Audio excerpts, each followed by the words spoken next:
یتیم لڑکی کی کہانی۔ شہر کی بھیڑ بھاڑ میں ایک چھوٹی سی بوسیدہ حویلی کے کمرے میں عائشہ نامی یتیم لڑکی اپنی زندگی کے دن گزار رہی تھی۔ اس کے ماں باپ ایک حادثے میں دنیا سے رخصت ہو گئے تھے اور وہ رشتہ داروں کے سہارے بڑی ہو رہی تھی، مگر سچ تو یہ تھا کہ رشتہ دار اسے کبھی اپنی ذمہ داری نہ سمجھتے۔ وہ اکثر اسے طعنے دیتے کہ یہ پرایا بوجھ ہے، کھانے میں بچا ہوا حصہ دیا جاتا، پرانے کپڑے پہنائے جاتے اور معمولی غلطی پر سخت سزائیں ملتی تھیں۔ لیکن عائشہ کے دل میں ایک شمع جلتی تھی جو بجھنے کا نام نہ لیتی۔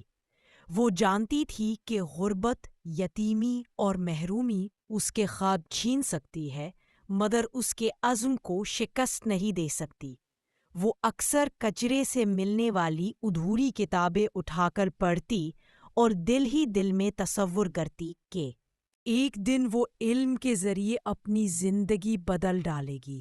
کبھی رات کے اندھیرے میں جب سب سو جاتے تو وہ جلتی بجھتی موم بتی کے سامنے بیٹھ کر لفظوں کو دہراتی اور اپنے آنسو کتاب کے صفحوں پر گرنے سے روکنے کی کوشش کرتی۔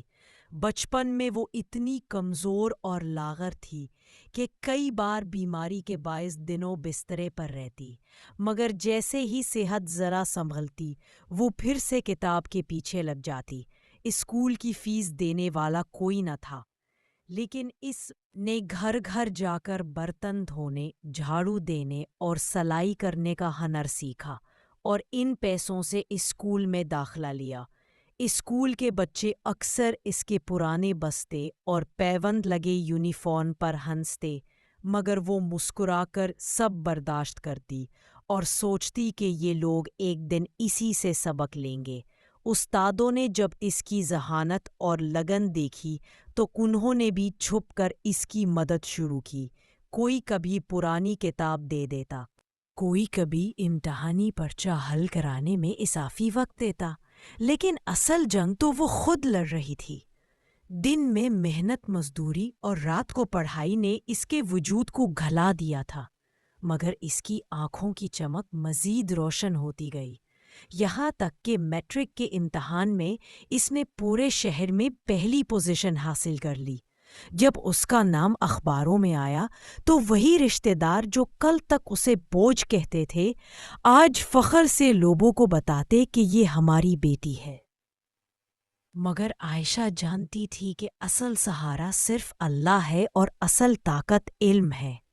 اس کامیابی کے بعد اس نے اسکالرشپ کے سہارے کالج میں داخلہ لیا، مگر راستہ اب بھی آسان نہ تھا۔ کئی بار ایسا ہوا کہ پورے دن کے کھانے کے پیسے نہ ہوتے تو وہ صرف پانی پی کر گزارا کرتی۔ کئی بار بیمار ہو گئی، مگر دوائی لینے کی سکت نہ تھی اور وہ دعا اور حوصلے سے خود کو سنبھالتی رہی۔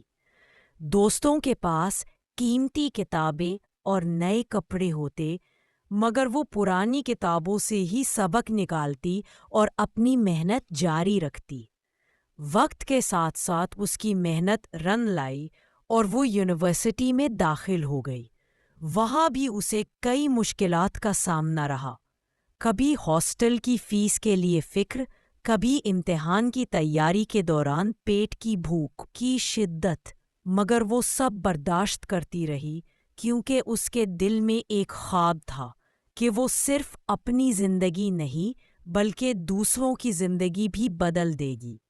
ڈگری مکمل کرنے کے بعد اس نے اپنی محنت اور ایمانداری سے نوکری حاصل کی اور پہلا موقع ملتے ہی یتیم اور غریب بچوں کے لیے ایک چھوٹا سا تعلیمی مرکز قائم کیا۔ شروع میں وہ جگہ تنگ تھی اور وسائل کم تھے، مگر عائشہ نے ہمت نہ ہاری، دن رات محنت کی اور لوگوں کو یقین دلایا کہ اگر وہ یتیم بچی اپنے حالات سے لڑ کر یہاں تک پہنچ سکتی ہے تو دوسرے بچے کیوں نہیں۔ آہستہ آہستہ اس کے ادارے کی شہرت بڑھتی گئی۔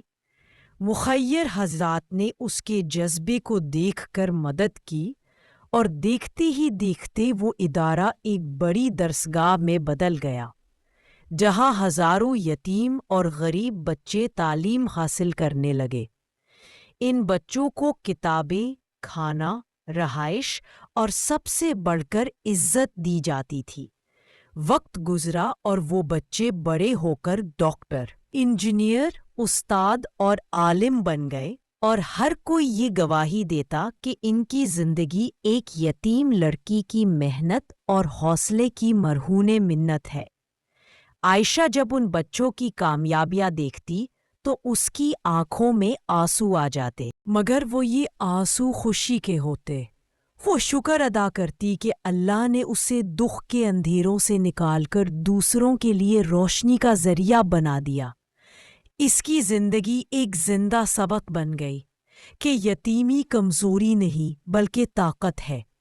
اگر انسان صبر کو اپنا ہتھیار اور علم کو اپنا سرمایہ بنا لے تو دنیا کی کوئی طاقت اسے کامیاب ہونے سے نہیں روک سکتی۔ اور یوں عائشہ کی کہانی سننے والا ہر شخص یہی سوچتا کہ حقیقت میں اصل وارث اور سہارا صرف اللہ ہے، اور جو اس پر بھروسہ کرے وہ کبھی اکیلا نہیں رہتا۔